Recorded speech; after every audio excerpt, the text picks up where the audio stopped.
एक दिन कालू कौआ अपने दोनों बच्चों को साथ लेकर जंगल में मेला दिखाने ले गया था। जब वो घर वापस आए तो उनका घर जल रहा था।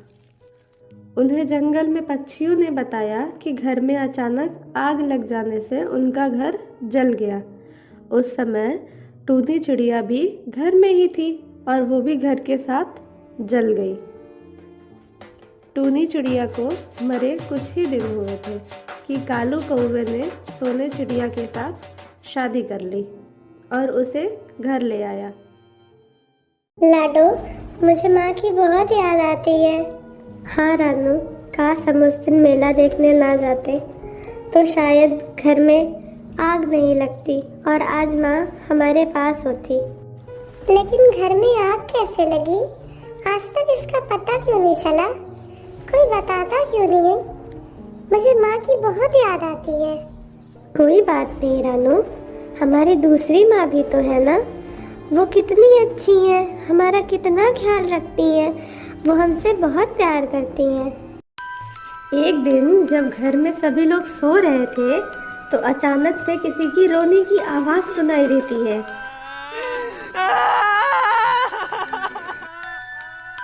अरे, ये रोने की आवाज़ किसकी है? कौन है जो इतनी जोर जोर से रो रहा है? चलो देखते हैं। कालू कौआ सभी जगह देखता है लेकिन उसे कोई ऐसा नहीं दिखाई देता जो रो रहा हो। क्या हुआ जी? आप इतनी रात को क्या कर रहे हैं और इतने परेशान क्यों हैं? हाँ पिताजी, क्या हुआ? कुछ खो गया है जो आप ढूंढ रहे हो? अरे नहीं, मुझे किसी की रोने की आवाज़ सुनाई दी तो वहीं देखने चला आया। लेकिन हमने तो कोई आवाज नहीं सुनी। हाँ पिताजी, हमें भी कोई आवाज नहीं सुनाई दी। जरूर आपने कोई बुरा सपना देखा होगा। चलो अब सो जाते हैं। इसी तरह अब रोज रात में कालू कौवे को किसी की रोने की आवाज़ आती है लेकिन उसे कोई दिखाई नहीं देता। क्या ये मेरे मन का भ्रम है या सच में रोज रात को कोई रोता है? और यदि कोई रोता है तो केवल मुझे ही क्यों सुनाई देता है? कहीं ये उसकी आवाज़ तो नहीं? कहीं वो बदला लेने तो नहीं आई है? नहीं नहीं, ऐसा कुछ नहीं है। ये सब मेरे मन का भ्रम है। फिर इसी तरह 2-3 दिन गुजर जाता है और कालू कौवा परेशान हो जाता है। एक दिन कालू कौवा जोर से चीखता है। कौन है जो रोज रात को मुझे परेशान करता है?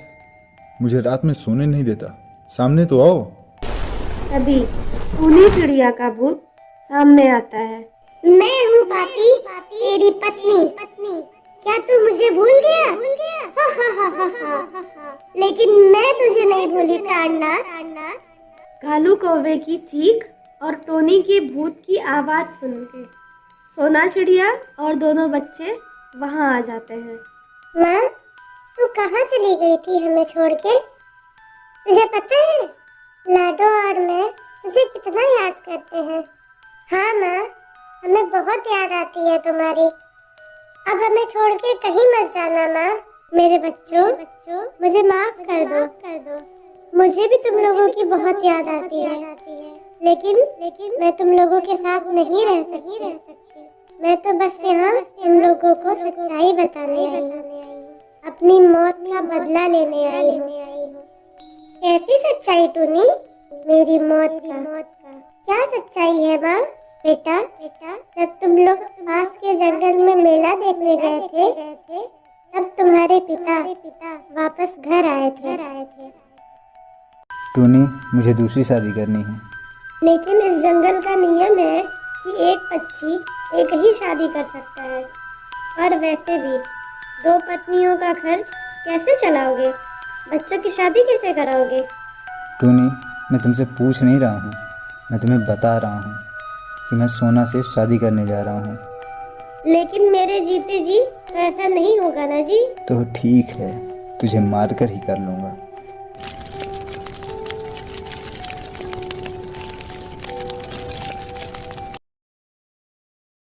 टूनी बहन, मुझे माफ कर दो। मैंने तो कालू से शादी सिर्फ इसलिए की थी क्योंकि मेरा परिवार बहुत गरीब है और वो दहेज नहीं दे सकते, जबकि कालू अपने बच्चों के लिए माँ लाना चाहता था, इसलिए मैंने शादी की। मुझे माफ़ कर दो टोनी, मुझे माफ़ कर दो, मुझसे गलती हो गई। हाँ तो ठीक है पाला, अब गलती की सजा भी भुगतो। तू यदि मुझे मार देगी तो तेरे बच्चों का ख्याल कौन रखेगा, उनकी शादी कौन कराएगा? तू मुझे नहीं मार सकती। कालू, शायद तुम भूल गए हो कि अभी रानू और लाडो की एक माँ जिंदा है और मैं पढ़ी लिखी भी हूँ। सुना कालू, अब तेरा काल आ गया है। सोना, मेरे बच्चों का ख्याल रखना, अब ये तुम्हारी जिम्मेदारी है। टोनी का भूत आग लगा देती है